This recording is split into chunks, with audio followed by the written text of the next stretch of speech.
ప్రధాని నరేంద్ర మోదీ గారు విదేశీ పర్యటన ముగించుకొని సెప్టెంబర్ 1వ తేదీ తిరిగి వచ్చిన తర్వాత కేంద్రంలోనూ బీజేపీలోనూ కొన్ని రాష్ట్రాల్లో కూడా కీలక మార్పులు చోటు చేసుకోబోతున్నాయి అని నేషనల్ మీడియా వరుసపెట్టి కథనాలు ప్రసారం చేస్తుంది. ఇందులో ప్రధానంగా మంత్రివర్గ విస్తరణ ఒకటి, కీలకమైన బీజేపీ పార్లమెంటరీ బోర్డు నియామకాలు ఒకటి, ఆ తర్వాత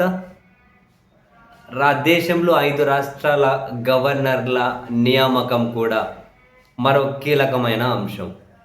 సో ఇవన్నీ కూడా సెప్టెంబర్ ఫస్ట్ వీక్లో పూర్తి కాబోతున్నాయి అని. ఈ క్రమంలో ఆంధ్రప్రదేశ్ రాష్ట్రం నుంచి కూడా కొందరి ప్రముఖులకు కీలకమైన బాధ్యతలు అప్పగించబోతూ ఉన్నారు అని, బీజేపీ జనసేన ఈ 2 పార్టీలో ఒకరికి కేంద్ర మంత్రివర్గంలో స్థానం కల్పించబోతున్నారు అని, తెలుగుదేశం పార్టీ మరో స్థానాన్ని అడుగుతూ ఉన్నా కూడా జనసేన బీజేపీ నుంచి ఒక స్థానం ఇవ్వాలి అని చెప్పి నిర్ణయం తీసుకోబోతున్నారు అన్నది వార్తల సారాంశం. అండ్ మరీ ముఖ్యంగా బీజేపీలో చేరిన తర్వాత మాజీ ముఖ్యమంత్రి కిరణ్ కుమార్ రెడ్డి గారికి బీజేపీ ఏమీ బాధ్యతలు అప్పగించినట్లేదు. బహుశా బీజేపీ బలోపేతానికి ఆయన ఏమైనా చేసినట్లేదు, ఇంటర్నల్గా ఏమైనా చేశారేమో తెలియదు.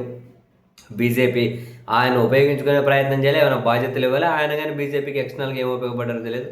24లో రాజంపేట ఎంపీగా పోటీ చేసినట్టున్నారు కిరణ్ కుమార్ రెడ్డి గారు.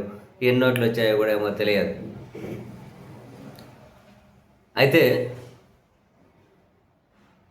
ఇప్పుడు కిరణ్ కుమార్ రెడ్డి గారికి తమిళనాడు గవర్నర్గా బాధ్యతలు అప్పగించబోతున్నారు. ఈ మేరకు ఆయన నియామకానికి సంబంధించి దాదాపు ఒక నిర్ణయం తీసేసుకున్నారు అని జాతీయ మీడియాలో కథనాలు వెలువడుతూ ఉన్నాయి. కేరళ గవర్నర్గా ఉన్న వ్యక్తే తమిళనాడుకి అదనపు గవర్నర్గా ఇన్ఛార్జ్ గవర్నర్గా బాధ్యతలు నిర్వహిస్తూ ఉన్నారు. ఈ క్రమంలో రాబోయే రోజుల్లో తమిళనాడులో కూడా కొన్ని రాజకీయ పరిణామాలు కీలకంగా మారబోతూ ఉన్నాయి. అటువంటప్పుడు వేరే రాష్ట్రాల నుంచి తీసుకెళ్లి తమిళనాడు గవర్నర్గా పెట్టే బదులు ఆ తమిళనాడుకు పక్కనే ఉన్న చిత్తూరు జిల్లాకు చెందిన కిరణ్ కుమార్ రెడ్డి గారు అయితే చాలా ఉపయోగకరంగా ఉంటుంది అని చెప్పి భావిస్తున్న బీజేపీ తమిళనాడు గవర్నర్ పీఠం మీదకు కిరణ్ కుమార్ రెడ్డి గారిని దాదాపు కూర్చోబెట్టబోతుంది అని. ఒకవేళ ఇవే వార్తలు నిజమైతే ఇక కిరణ్ కుమార్ రెడ్డి గారు దాదాపు ప్రత్యక్ష రాజకీయాల నుంచి ఇప్పుడే తప్పుకున్నట్లున్నారు. దాదాపు ఇట్లా తప్పుకున్నట్లే నెక్స్ట్ తమిళనాడు గవర్నర్గా మన కిరణ్ కుమార్ రెడ్డి గారిని చూడొచ్చేమో తమిళనాడు గవర్నర్గా. సో ఆంధ్రప్రదేశ్ నుంచి కూడా మరో మంత్రి, మరో గవర్నర్ అండ్ బీజేపీ పార్లమెంటరీ బోర్డులోకి ఎవరైనా తీసుకుంటారా అంటే ఏమో తెలియదు, చూడాలి. అండ్ తెలుగుదేశం పార్టీకి ఎలాంటి ప్రియారిటీ ఇవ్వబోతూ ఉన్నారు. యాక్చువల్గా టీడీపీకి మరో ఎక్స్ట్రా గవర్నర్ ఇస్తారు అని చెప్పి అన్నారు. ఇప్పుడు మరి అది టీడీపీకి ఇవ్వకుండా బీజేపీ కోటాలోనే కిరణ్ కుమార్ రెడ్డి గారికి ఇవ్వబోతున్నారా?